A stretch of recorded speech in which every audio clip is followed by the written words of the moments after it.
waxaa dhacaysa in dumarkaana u badan guriga ka soo baxday waxba uma qorno ileen dugsiga tagtay gabar kale waxay leedahay kaalay waxa ay raacdaa isbitaalka waa raacaysa maxay waxba uma qorno taamkada uma qorsheysno saacada waxay qaban lahayd malaha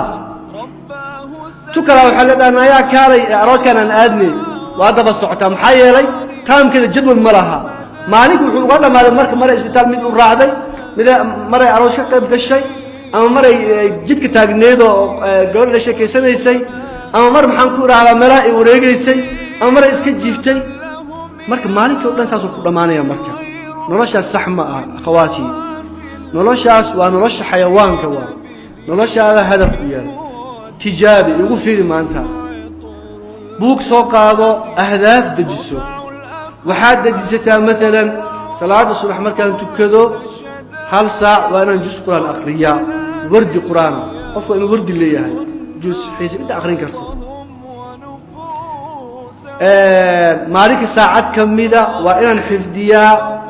haaf safxad nisfu safxa safxad barkeed ama hal safxo ama intaas aayad wax waa inaad qorataa adiga hadba fahamkaaga saacadaas waa inaan nastaa saacadaas waa inaan salaad tukadaa saacadaas maxaan ku raahdaa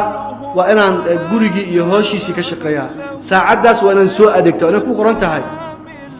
saacadaas maxaan ku raahdaa waa inaan sidaa yeelaa مثلا لغة برتا إنجليز كبرتا ساعات وإن ساعات كمية مالين وليبا طبعا أنا حفظيها أم عريقة برتا طبعا أنا حفظيها مركي عاد هدف لهذا هاي وحاج وكو قرية هاي لقاهم مشغولين كانوا هديك قبل كنت ماشي سيراو حل هذا هاي سوري أنا برنامج عن ليه هاي درسي عن ليه هاي 10 عن ليه هاي وحسن ليكم مراعي عن ليه هاي لكن الهدف لهاي ما أنت ضمن حواسيدي قول أما الله دماش أي وضع كلا عياد مقوليسها مرك هدف وإن أدجستا هدف كأدجستا وإن لا قياس كرو هدف كأدجستا وإن لا قياس كرو حدي أتابع أنا قرآن كحفظية ميا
halkaas ay joogto